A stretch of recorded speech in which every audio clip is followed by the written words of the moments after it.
शालू और प्रीति एक घर की दो बहुएं थी। बड़ी शालू नौकरी करती तो छोटी प्रीति घर संभालती। दोनों के दो दो बच्चे और सास ससुर। अरे प्रीति बेटा, तेरी बुआ सास कुछ दिनों के लिए रहने आने वाली है। कहाँ इंतजाम करना है रुकने का? अच्छा माँ, कब आ रही है वो? मैं बच्चों के कमरे में इंतजाम कर दूंगी। तभी बुआ सास सामान लेकर आ ही जाती है। अरे जीजी, आप तो परसों आने वाली थी। हम अभी आपकी ही बातें कर रहे थे। हाँ हाँ, सुना मैंने।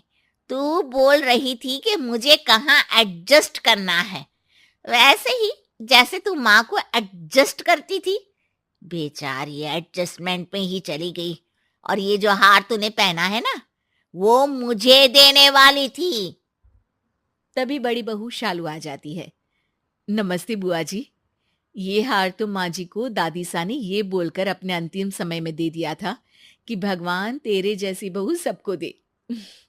वो बहुत खुश रहती थी मां जी के पास। बुआ सास बात बदलती हुए कहती है। हाँ हाँ, जा चाय लेकर आ। कोई ये तो नहीं कह रहा कि बुआ जी थक गई होंगी, चाय पी लो। छोटी बहू चाय बनाने के लिए किचन में जाती है, जिसके पीछे बड़ी भी चली जाती है। और मेरी प्यारी बहना, कब आई? नहीं बात करूंगी भैया मैं। अरे बहन, तू नाराज हो जाती है तो मेरा तो दिल ही नहीं लगता कहीं। मैं सबको बोल देता हूँ, जब तक मेरी बहन है सबसे पहले उसकी बात सुनी जाएगी। उसका काम पहले होगा, बाद में किसी का। समझ गए सब? बुआ सास खुश हो जाती है। फिर सभी खाने के टेबल पर आ जाते हैं। छोटी बहू नाश्ता बनाती है और बड़ी सबको खिलाती है। बुआ सब देख रही होती है।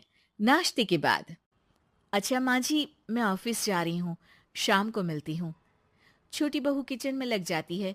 बच्चों का टिफिन बनाती है, दोपहर को उन्हें पढ़ाती है, सबको खाना बनाकर खिलाती है और फिर शाम को चाय में सास और बुआ सास के पास बैठ जाती है। अरे छोटी बहू, मानना पड़ेगा तुझे, बड़ी ही फुर्ती से घर का सारा काम करती है। अपने बच्चों के साथ साथ बड़ी के बच्चों को भी संभालना आसान नहीं है। शुक्रिया बुआ, लेकिन हर किसी के साथ मिलकर काम का तो पता ही नहीं चलता। सबके साथ? मुझे तो तेरे साथ कोई ना दिखा। सुबह से देख रही हूँ, तू ही चाय बना रही है और वो तेरी बड़ी वाली सबको दिखाने के लिए परोस रही है कि सबको लगे कि उसने बनाया है। अरे रे रे रे, कितना थक जाती है तू। और वो मैडम बनकर निकल जाती है। नहीं नहीं बुआ जी, ऐसा कुछ भी नहीं है। दीदी सुबह से उठकर माँ जी के मंदिर की तैयारी, घर की झाड़ पोछ और किचन में सबको परोसने के साथ बच्चों को तैयार करती है। हाँ, पर तू तो पूरा किचन देखती है ना, वो क्या पागल बना रही है वो तुझे? अरे नहीं नहीं, इतना ही नहीं, शाम को घर आते वक्त वो ताज़ी सब्जियां भी लेकर आती है, क्योंकि पतियों को आने में देर हो जाती है। फिर ऑफिस में भी तो सारा दिन काम करती है।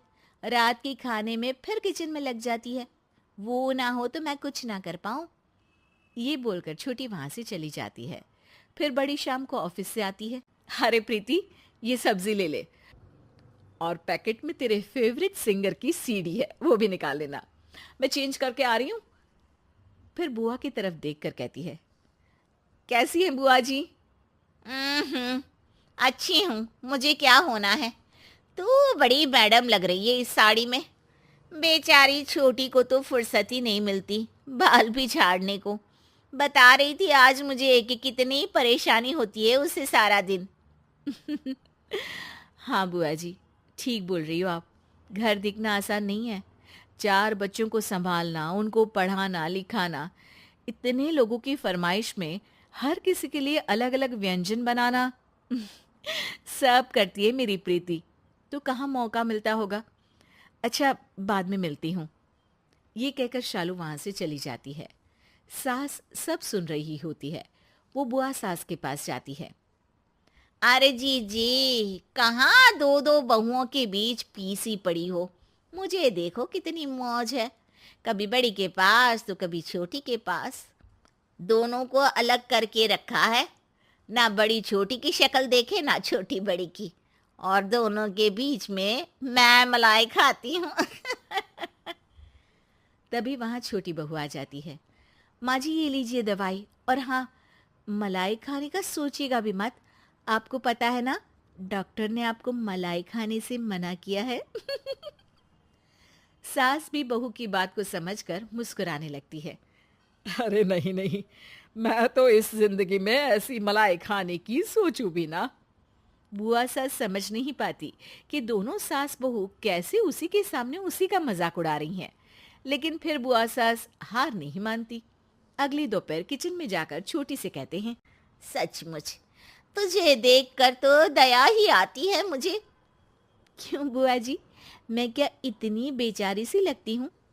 अरे नहीं नहीं, मैं तो ये बोल रही थी कि कितना काम करती है तू। नहीं बुआ जी, दीदी मुझे सुबह जबरदस्ती चाय और नाश्ता ना कराए तो मैं तो सारा दिन भूखी रह जाती। वो मेरे बिना नाश्ता नहीं करती, फिर उन्हें ऑफिस को देर ना हो जाए तो मुझे नाश्ता करना ही पड़ता है। वो मेरी जिठानी नहीं, बहन जैसी है।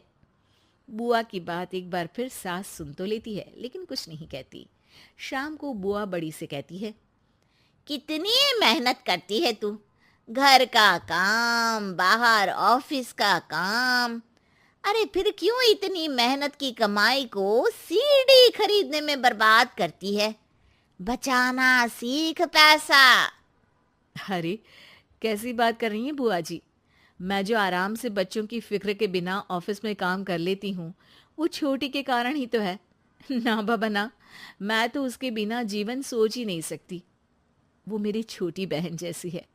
बहन का कोई शौक मैं पूरा कर सकूं, इसके लिए मुझे पैसे का मुंह देखने की कोई जरूरत नहीं है। अब तो क्या था, बुआ सास वहां से भी मुंह बनाकर बाहर आती है जहां खड़ी होती है सास। देखिए दीदी, एक बात बताती हूँ। ये दोनों बहन बनकर यहाँ रहती है। इस घर की मजबूत नींव है दोनों। बहुत लोगों ने कोशिश करी, लेकिन मेरे ही किसी अच्छे जन्म के कर्म होंगे कि कोई इन्हें भड़का नहीं पाया। तो ये घर आप रहने ही दीजिएगा।